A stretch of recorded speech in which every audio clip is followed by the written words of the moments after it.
All right, everyone, we'll go ahead and get started. Thank you so much for joining us today. How's ALA treating everybody? Good so far? Hot? It is definitely that. I hope some people, anybody staying at the Hilton, have figured out the trick of walking through the mall instead of taking the trip outside. If not, if you haven't discovered that yet, you're welcome.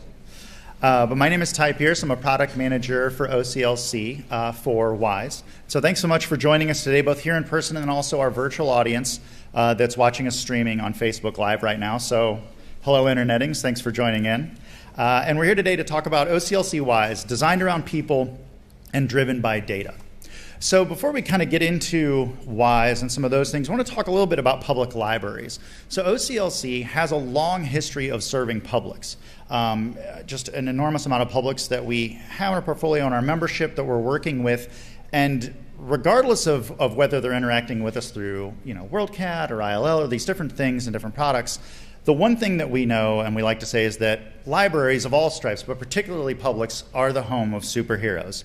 You all are doing incredible things to truly change lives, make moments that matter, do incredible things to help your communities. So I always like, and I'm pretty informal, I'll apologize, I normally will wander a little more, but we don't have a lav, so as soon as I walk away they can't hear me.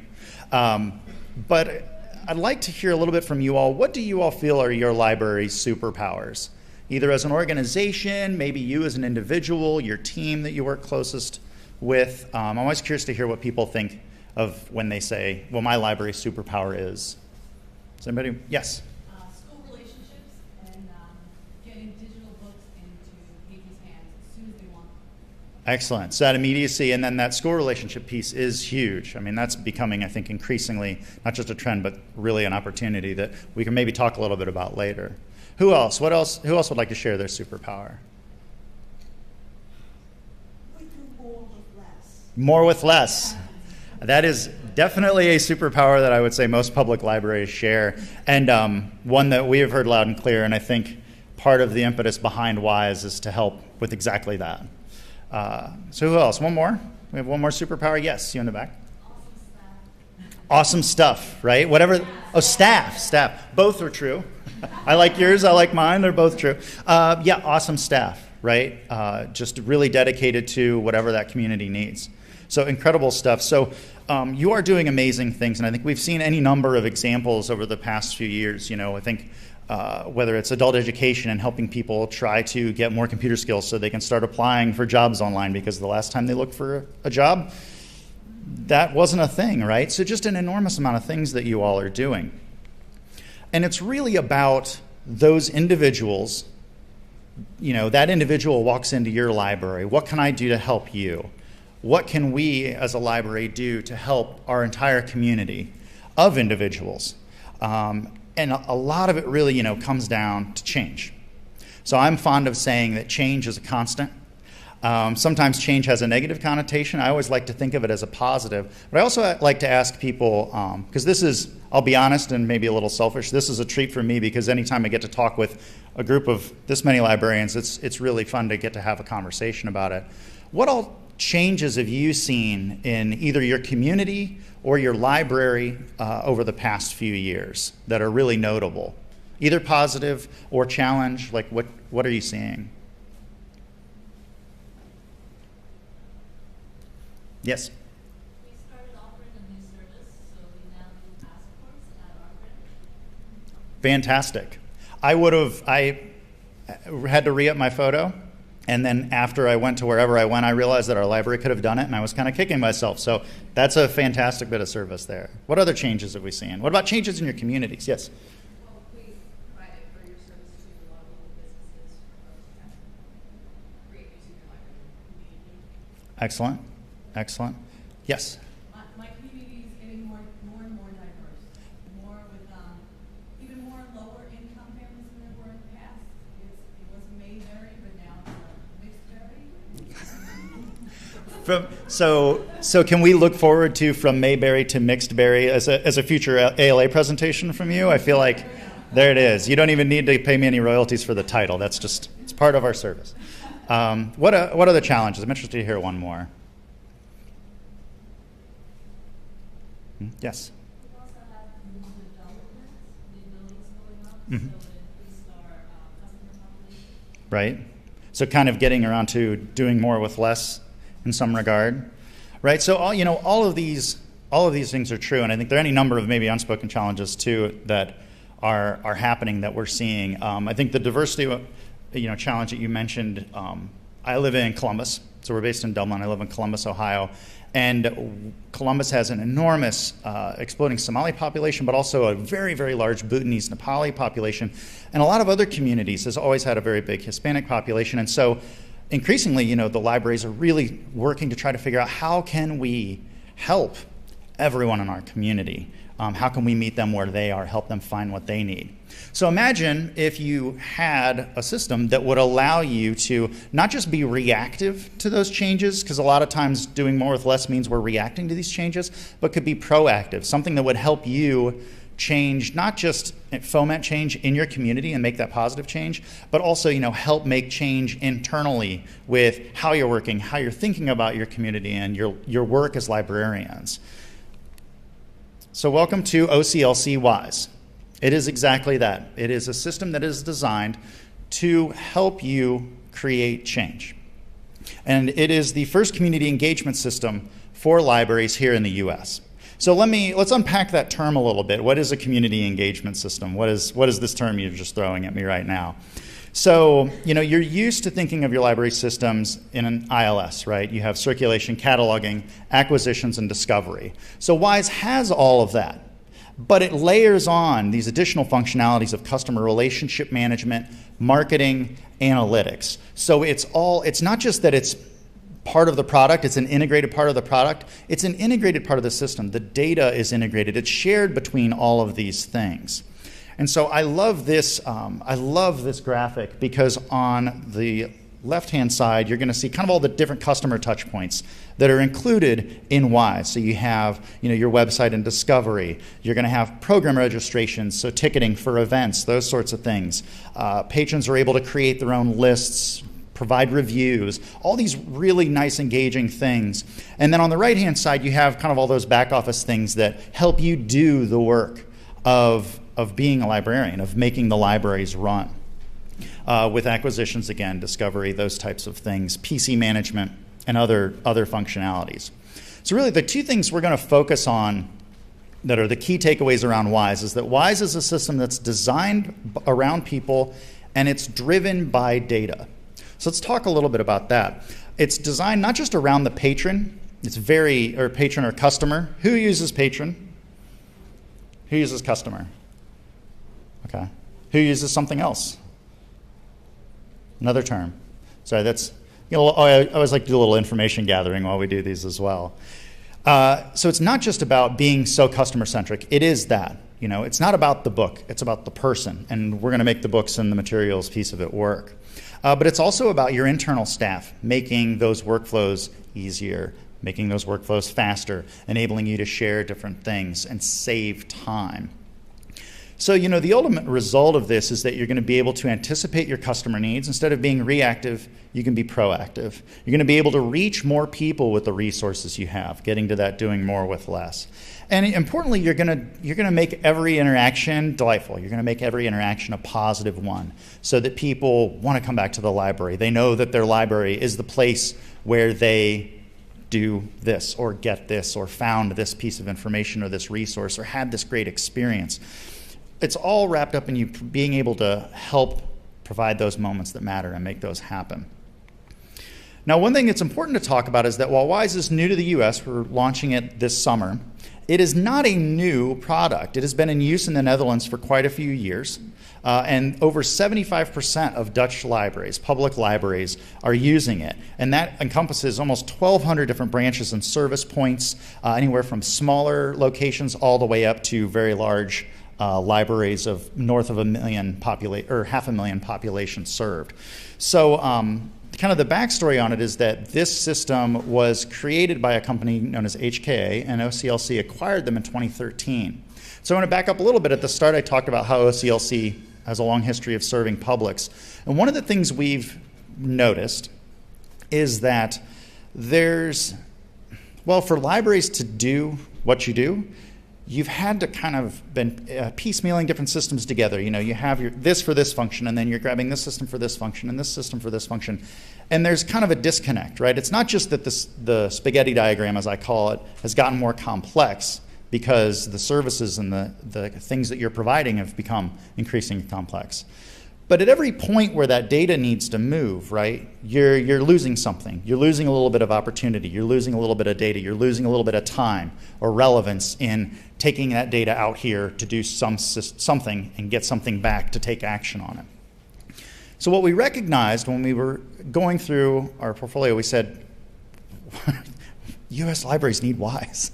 This is exactly what they need to be able to do what they're trying to do and make this a more customer-facing experience.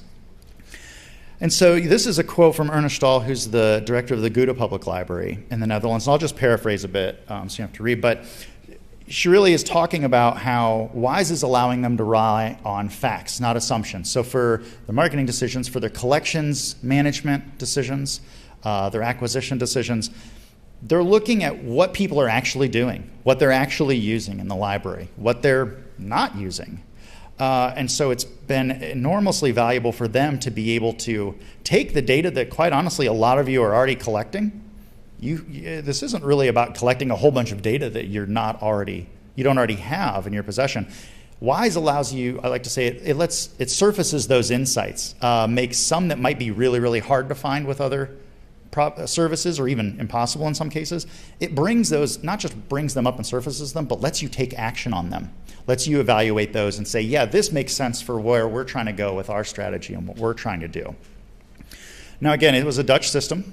I don't know that I need to say that there are quite a few significant differences between European libraries and American libraries, and it's not just about flipping the date field back and forth, right? So over the past few years, we've been working really hard to tailor this system to meet the U.S. requirements. One of the biggest components of this was that we underwent a beta program with Allen County Public Library in Fort Wayne, Indiana. We're lucky enough to actually have Greta Southard here in front. Greta, say hi. They were fantastic and instrumental in installing the system, working with us to identify different functional gaps, different workflow things that we needed to address. And so we immediately, kind of went back to the work table and started working through a development queue to make those things happen, to really, again, tailor this for the U.S. And get it ready to roll with all of the different requirements that we have for our libraries. And I'll borrow some of Greta's words from previous. Interesting, it's not just about the systems. It's not just about the systems. It's not just about the cost. It's not just about the data. Greta had a really interesting thing that she relayed to us, was that this allowed them to look at their systems and also help look at how their staff are engaging in a different way. Typically your ILS is a system. It's a tool that you do a job. But since the system is so focused on the customers, it let them start thinking about how their staff are working, right? What can we as staff do, at all levels in the library to be more customer facing, to be thinking about the customer first and helping make those things easier. And I think Greta's agreed to come up a little bit later and share a few other words, but I love to steal that quote from her for that. Another thing to know about WISE, and we'll pull out a couple different things and different features that I really like, in addition to the key focus points for today's sessions around how data is used. But it has really powerful group functionality. One of the benefits of it coming from an EU-based market is that library systems in the Netherlands particularly, there's a much more fluid arrangement between borrowing, lending, and how they collaborate. Even more so than a lot of the consortial models you'll see here in the U.S. That publics are a lot of times a part of. And so, WISE kind of inherits that. So, interesting features like group lending without an additional card. You can have multiple subscription types assigned to a specific card. So, one of the use cases that we really haven't dove into yet, but my background, since I didn't really provide a proper introduction, prior to coming to OCLC, I worked a lot in K-12 digital products, digital textbooks for K-12 markets. And so, I'm always kind of looking at this collaboration point, this node of opportunity between K-12 schools and libraries, because that's increasingly something that's becoming not just important, but can be really fundamental to how both of those organizations are working. And so for instance, if you have a system that's a K-12 and a library system that are using the system, you can have one library card or account for a person, but they can have different types of subscriptions on top of it. So you can have a K-12 student subscription, they can have a separate subscription that provides them with different types of services for the library. Those are the same person. The system recognizes those as a whole person, as opposed to having to split that out into, part of your person and your activity is over here and part of it's over here. So just the group functionality really starts expanding and providing some really interesting possibilities as we release this to US and find out how we can accommodate different structures and different types of sharing that you and your neighboring library systems might want. But what is this customer experience that we're talking about? So I'm going to just call out a couple different things. This is what your patrons will see. This is the discovery interface. And so call it a couple things. Very clean. It is responsive design. We have a Joomla CMS that helps generate your website so you and your staff have complete control over how you want your pages to look, what kind of content goes on there.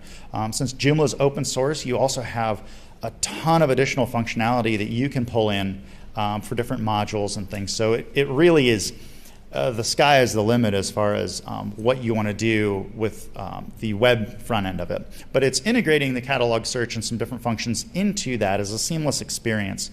Again, it's responsive. So here we've kind of done the Superman search. You're going to notice on the left some different filters, facets, things showing you, hey, what's in my library. In this case, it's also showing what are in the WISE libraries in Ohio. One thing we like to call out is Overdrive is listed here. So our philosophy with third-party content providers is that we want to make that as seamless as we possibly can, using APIs whenever we can to try to bring those results and display them directly in with all of the rest of your materials, even to the point where if we're able to establish that holder checkout without leaving WISE, without going over to the vendor site, we'll do that. With some vendors, depending on how robust their APIs are, there's a point where you kind of have to kick over into their site to access and watching, their interface or whatever if you're consuming audiobooks or something. And that's fine, but we'll try to keep the patron inside of your website as long as we can to provide that consistent experience and to make sure it's as seamless as possible. A couple other things just to call out too. You'll be able to place hold requests right from that. Add to wish lists. You can do your standard, your sorting and all of those different things you expect, but again, very clean, very easy to maintain, and a high degree of customizability for you and your staff on how, this really important part of your organization is going to look and feel.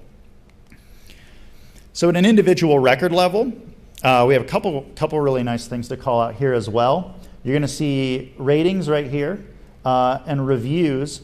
Your patrons, your customers can opt to have kind of an additional level of functionality where they'll create a nickname and they can write their own reviews, they can create lists, they can add tags of their own choosing to different items that they find. You're also going to notice the standard social media share. So, hey, I found this, I'm really excited about it. I can send that to a friend. I can tweet that out. All of those things without ever having to leave the website. You're also going to, if you're a Novelist subscriber, Novelist is going to show up here and have that content in line. So the ratings and reviews piece is really interesting too, because that's not just going to be your library, that's going to be all US libraries that are using WISE. So, I know that when I'm hunting around either on a library site, Amazon, those ratings and reviews from other users like me are absolutely something I read. I'll blow past all the marketing copy about anything to see what's really going on, right? What have people really said about this? So again, trying to bring all of these together in a really easy to use interface that's clean, that's consistent, and that's really cost effective for you to maintain as a library. So let's double back on the data piece and kind of dive into these two big data buckets of functionality we're going to talk about. What makes the system so powerful? You spend an enormous amount of time trying to make sure that the materials that you're providing access to are the right ones. You're trying to get those books that your community is going to use. You can get access to those e-materials they need, whether it's just for recreation or for, again, adult education. job career training, those sorts of things. And it's it's a lot of work. It's absolutely a lot of work. So, I always like to think of libraries as really kind of a big machine. So you have materials getting checked in, you have materials getting checked out. There's this constant swirl of activity. And then in addition to that, you have materials going over to branches, coming back from branches. And all the while, you're trying to figure out, hey, what are we going to purchase? What are we lending to whom? To other libraries if you're involved in ILL. What are we receiving back? And if it works well, great, but it's a lot of effort to get that to work well. And if it doesn't, what you end up with is overcrowded shelves in some cases because all these materials are coming back at the wrong time, or there's a whole bunch of materials that particular branch isn't necessarily interested in, and so they sit, or then you have to figure that out and ship them off somewhere else. So again, if it's not running well, your patrons are walking in, they're not seeing themselves in your collection. They're not necessarily seeing themselves in the organization because, hey, I want to come in and get what I want when I want it. And if they're not seeing that, that's not a delightful experience. So what WISE is going to do is WISE is going to constantly evaluate your collection and the usage of your collection. And as materials are getting checked out and checked back in, it's going to analyze what patrons are really doing with your materials.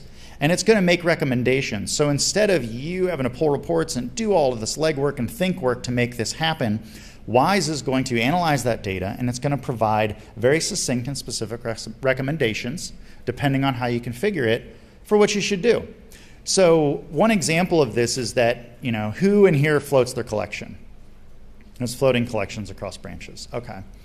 So, floating is kind of I don't want to say it's passive, but it's the things come back, right? And they stay wherever they come back. And, ostensibly on paper, eventually the things that community wants are going to be where they are. But it doesn't quite work like that. I know in my case, with Columbus Metropolitan Libraries, kind of my quadrant of the greater metropolitan area, we place a ton of holds. And so they joked and if we didn't pull stuff back, every book we had would end up in these two libraries. And they have to constantly rebalance. So with WISE, though, it's going to let you be proactive about those decisions. It's going to say, hey, this branch is really going through a ton of gardening books or this type of book or that type of book. These branches aren't really circling those. Hey, let's pull those. Let's get those over there. So try and be predictive about that is just one example of what the system is going to be able to do. So what this lets you do is, one, your number of dead items, because it's also making purchase recommendations, that number drops. So you're spending more effectively. You're getting more relevant materials. You're able to put them not just in your library system, but it's going to say, hey, you need 20 copies of this, and 10 of them should go over here because this branch is really, really going through that type of material. So one of the results is that your collection is more efficient, more effective, more representative of that community's needs.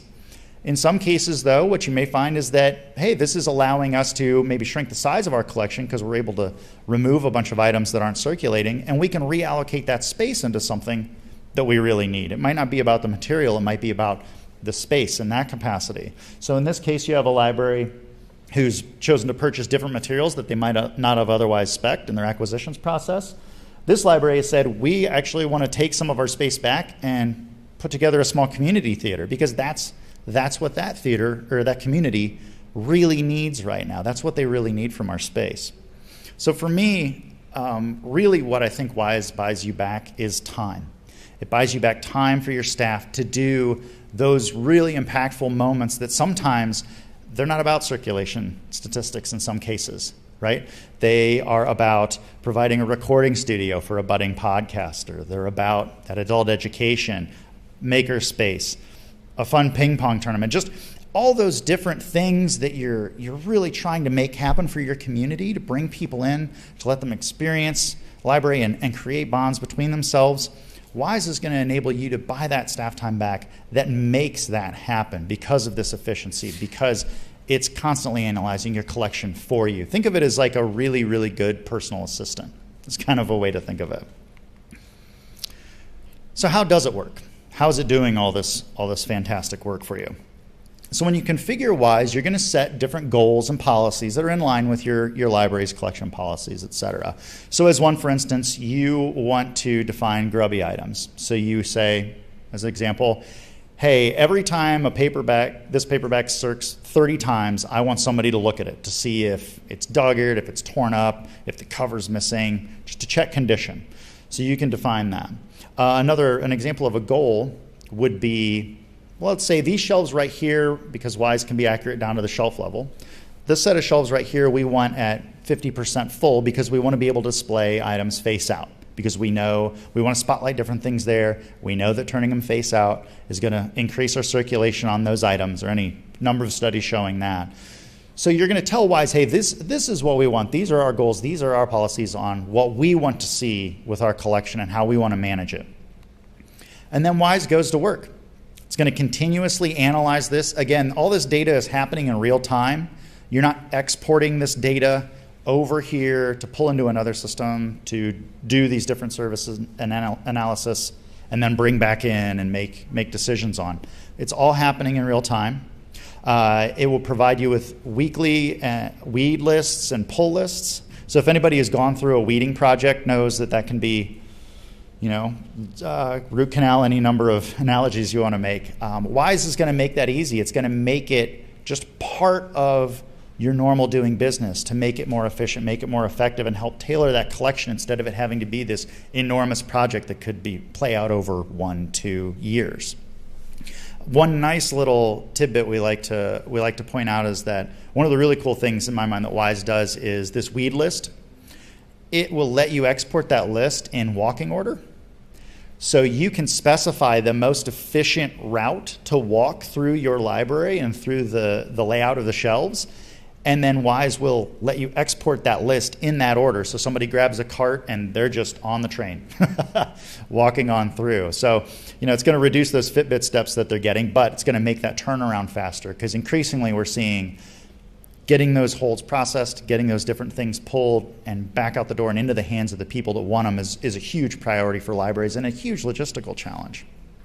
It's also going to recommend things to purchase based on the actual usage of your collection. Hey, you need to buy more of this type of book. You don't need to buy any more of this type of book. In fact, maybe you should weed out a couple of these. But at the end of the day, it's the library's decision. You are the experts. You know your communities best. And so again, that personal assistant idea, Wise is going to surface these insights, provide these recommendations, and then you're going to be able to take the appropriate action.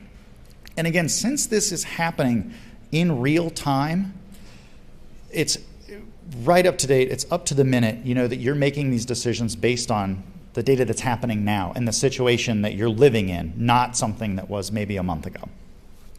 And you're also able to constantly analyze that. You can pull out these reports. You can see how this is working and then adjust accordingly. You might find that, hey, we need to adjust this policy setting up or down. We need to have a little more of this many days in here and there. And so you can tailor that to refine that performance over time.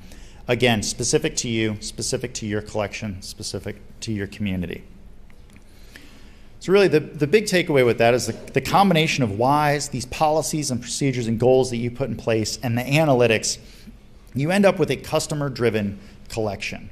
It's going to put the materials that people want, where they want it, when they want it, and it's going to just make everything more efficient for you. Now, it's one thing to take my words for it, but we have data to back this up. So this is a case study from the Het Hart Library in the Netherlands. And you'll see a couple of the numbers I'll just call out as they implemented Wise. Excuse me. Their number of transactions and usage, that percentage went up. There were more active items. They had fewer grubby items. In fact, a drastic decrease, 44% decrease in what they had defined as grubby, because now the system's telling you, hey, check this book, see what this looks like. And also the number of dead items went down extremely, 32% decrease in the number of dead items. And you only have so many dollars for your purchases to source. Let's make as most effective use of those as possible. Now, the other interesting bit that sometimes surprises people is that all of these gains come with a smaller collection. The overall size of the collection decreased by 9%, but you're seeing all of these other metrics increase. So again, maybe that buys you back space, that buys you back time. It's certainly lower overhead. All good things. All really good things. And so the ultimate result is that the experience of everyone who's interacting with your library is going to be elevated. Your collection is going to become a true reflection of what your community wants and needs and how they're utilizing the library. And you're also getting this key knowledge, this data-driven knowledge about what is happening so that you can make more effective decisions based on data, not based on anecdote, not based on assumptions or these different things, but based on what's actually happening. Now, the other piece that kind of follows with that is that you're able to build stronger relationships. You know, of course, if I'm having a great experience, that already is tying me emotionally to that library and making a very positive view of that library experience.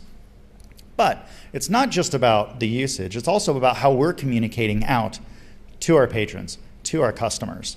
So I always like to ask, with marketing, who here is doing, let's say, like a monthly newsletter out to kind of the entirety of your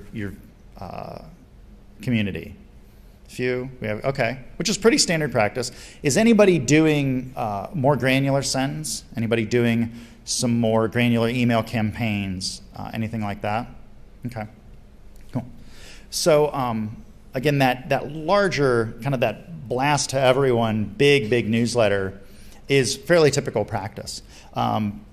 In our lives, though, we're increasingly not just becoming accustomed to, but kind of relying on these really individualized and tailored experiences. You know, I think that sometimes Amazon knows what I want to read more accurately than I do sometimes, which is pretty interesting, and I lean on that. I know that, hey, I can go there and I've got a high likelihood of finding a movie I like, finding a book that I like.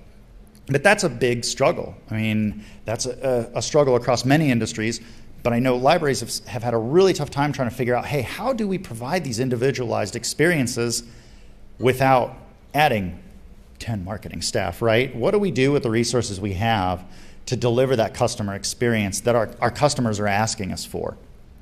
And so one of the really big game changers for Wise is that it has a marketing workbench built into the system. It's integrated into the product, but not just integrated into the product as in, yes, it comes as part of Wise, but it's using the same data in real time. So it's not just that you have a marketing workbench available to you, it's pulling from all of this data to help you be able to do some really incredible things.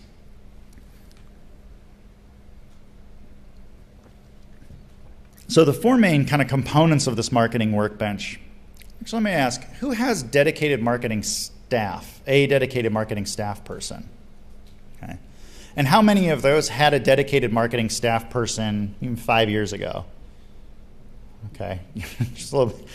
So, those resources are exceptionally valuable for your library. So the more effective use of their time you can make, that's just only going to pay dividends, right? So the four aspects of this, you have an ability to select patrons. You can select different sets of your membership to send out to the community. You can directly send them these message campaigns if you want. You can also manage campaigns, and this allows you to set up automated campaigns, build around different system triggers. So a new registration, for instance, or a lapsed member, or a birthday. Whatever it is, if a patron is opted in to receive those types of communications, you can just set the system to identify those and automatically send it. You're not pulling a list of birthdays, for the next month and creating a list and sending this out. You set those campaigns up, they're running in the background, and on the user end, they're getting a really tailored, individualized experience that they love without anywhere near the work that you would have to do otherwise. And then, of course, you have to know how well it's working, and that's where the reports come in, your analytics, your click-throughs, to see how well these communications are really working for you. So just have a couple quick examples of what this looks like, and I'd love to be able to show this live. With presentation style, we'll throw some slides up. But essentially what you're doing right here is you're going to be building a list. Hey, the example I like to use is right now, we're going to do a Jurassic World happy hour at our library, because why not? So, rather than send that to everyone, because there's a huge part of our community that really might not be interested in that, and they're just going to tune that out, or not even open it because the headline doesn't apply to them. We're going to say, okay, let's grab age, and this is all drag and drop. So these criteria, you grab a hold, drag over, and you use sliders Couldn't be any easier. To set, well, let's go 21 and over since it's a happy hour, right? So let's do that. But then let's also open up some criteria for circulation history. And we're going to say, I'd like to send to anyone who has checked out in the last 6 months or a year, different durations, a Jurassic Park book or movie. You can even go TV shows, or maybe there's a dinosaur series that was on the History Channel that you have DVDs of. You could pull that in. Whatever you want to do to say, this is the group that I really want this message to go to is really going to be interested. Put that together again, very easy, very drag and drop, very intuitive, very low training bar for your marketing people to get up to speed on and start using this really quickly. And it's going to build that list from your real-time data. So you're not using an old list and maybe somebody had opted out of communications and they're getting something that they didn't want. No, it's going to compile this list based on your real-time data. And it actually gives you a nice little window to kind of check and say, hey, how many people is this going to? So using the Jurassic Park, Jurassic World happy hour example, you might pull this up and it's only going to 30 people, 40 people. Say, oh, well, we want a few more than that because we have 50 people that we'd like to show up at this event. So maybe you'll go back and broaden that out. Say, okay, instead of just they've checked out a Jurassic Park book, they've checked out any books by Michael Crichton in the last 6 months or a year. You can tailor that and then send it out the door. The interface to actually build these messages, also very intuitive, very similar to most kind of word editors, CMS type interfaces that you'll find. You can put links in, images, those sorts of things. You can also create your own templates and different template sets with your own styling, your own branding to upload into the system, and it'll put all those together and send them out. One of the other nice little tidbits I like to bring up about communications is the ability to do A/B splitting. So if you want to test some things out, you can say, all right, here's my list of patrons that I'm sending this message to. What if we provide a freebie? What if we have like a little free giveaway, like you get a free book out of this one? How is that actually going to result in more people opening this, more people showing up? Let's find out. And so you can kind of split this message and send it to two groups with slightly different tweaks to the copy, tweaks to the contents, and then see on the analytics side, okay, did that work? Did that not work? Is it worth our time to figure that out? So again, a really, really robust set of tools, again, making it easy and drawing on that data that you already have. So if you want to just send to branches, members of a specific branch, all sorts of demographic and use case information that you can pull. And it's also important to note that whoever's using this tool isn't seeing those individuals. This is only surfacing these in aggregate, and it's kind of sending them out in the background. So I always like to point that out as well.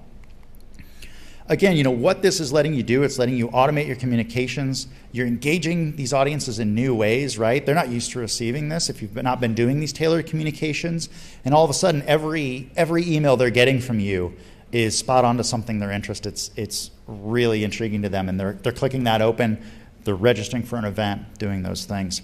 Because that personalization is such an important part of what we can do to help, again, provide those tailored services that they're increasingly asking our libraries for. And ultimately, the big goal is that WISE is going to help you and your community evolve together. It's going to help you make those changes both at a community level and even down to an individual level so that they're having a great experience, they love the library, and you're just going to pay that relationship back over time. So really, at the end of the day, OCLC WISE is here to help you so that we all together, as librarians, as community members, can aim even higher with our communities. So I'd encourage you to make sure and hit the website, oc.lc/wise, for more information. I'll also do a little bit of Q&A here, but since we're so fortunate to have Greta here with us, I thought I'd ask if she might, to put you on the spot, but see if she might want to come up and just say a few words about, from their library, what excited them about WISE. She's a great sport. Well, like Ty, I too am sort of a comfortable, casual person, so if you need more comfortable shoes than the ones you came in, I highly recommend Nordstrom Rack. Lots of good, comfortable shoes over there. In terms of how we got involved in this adventure, is that what you want me to talk about? What do you want to know? It was interesting because this was sort of a convergence of lots of different things going on in our worlds. And to give you sort of a framework of understanding, I will have been at the Allen County Public Library as the director. It'll be 4 years this spring. And when I came there, I would ask people, so why do we do things this way? What's the backstory on this? How did we get here? And to give you also some sort of frame of reference, our organization, our main library is 365,000 square feet, big building. We have 13 branches. We have 2 floors of underground storage, okay? We have been a library system for over 150 years, okay? Historically, perhaps the way that we developed the collection was more along the lines of an academic library, right? We had a little bit of everything. So we have this enormous breadth and depth to our collection. And we've been very focused on the collection and not so much on the customer. All right, so a few years ago in Indiana, tax caps were imposed, and all that happened prior to me coming. But with the imposition of tax caps, that means that we would lose, not capture, about $2.5 million a year in tax revenues. So the organization sort of started thinking about how they work differently, but it was more along the lines of stop doing things rather than thinking about, we still want to do this, how do we accomplish it? So with this tool gave us the opportunity to really look at what we were doing from the customer's point of view and how we wanted to manage the collection. Because over the last few years, we've really tried to be more focused and strategic in the collection and making sure that we had materials that our community wanted to read, not materials we thought we should have in the collection, because we don't have that luxury anymore. I see some of my staff members nodding their heads back there. Is this a fair and accurate representation? Okay, I want to make sure I'm not lying to you. So this beta test was really an opportunity for us to look at the work we do, but in a non-judgmental way, right? So we could bring together our collection development team. And we'd moved to centralized collection maybe 5 or 6 years ago. So that happened before I came. But it was sort of centralized, but not totally. So we could look at all of these elements and how everything interacted, right? How the collection interacted with our marketing, how that interacted with our programming, how that interacted with our ability to get our bills paid. And we could look at things and our processes from a non-judgmental point of view. It wasn't departments pointing fingers at each other saying, well, we have to do it this way because of you guys. We were looking at a product and saying, how can we work differently? How can we learn from this product? And how can we approach the work we do differently in terms of how we serve our community? Because one of the things we really want to make sure is that we were customer-focused and that we were using our resources in the best way possible, right? So that meant we knew we had to make smarter decisions. And not that our decisions in the past weren't smart, but we had to rethink our approach to things to make sure that we were delivering on our promise to the community of being a resource for lifelong learning and discovery. So that meant that our staff had to learn to think differently about the work we do in the sense of how are we going to deliver on that promise to the community, which means we have to stretch ourselves as staff to learn how to work differently and look at things from sort of the outside-in view rather than looking at it as librarians. How do we want to manage the collection? We had to look at it from what do our customers expect to see from us, and how do we deliver on that? Am I talking way too long? No, you're never. What do you want to know? I'm just here to, if you have questions, I'm happy to answer questions, but I don't want to take over your presentation. No, you're fine. Well, and I say let's maybe just open it up for some general questions about whys. I can field. I'll be around, but I don't know when we get kicked out of the room. But thank you so much. And one thing I was remiss in not mentioning in the presentation is that in addition to being our beta partner, we recently announced that Allen County has decided to become the first WISE library in the United States. So we're unbelievably excited about that. I got to go out and meet with the WISE implementation team at Allen County in Fort Wayne. Was it a week ago? Just a week ago. It is a fond and fast week. But it was fantastic. And just to be in the room around the table and to feel the excitement about how we're going to try and change the game for the Fort Wayne area was just fantastic.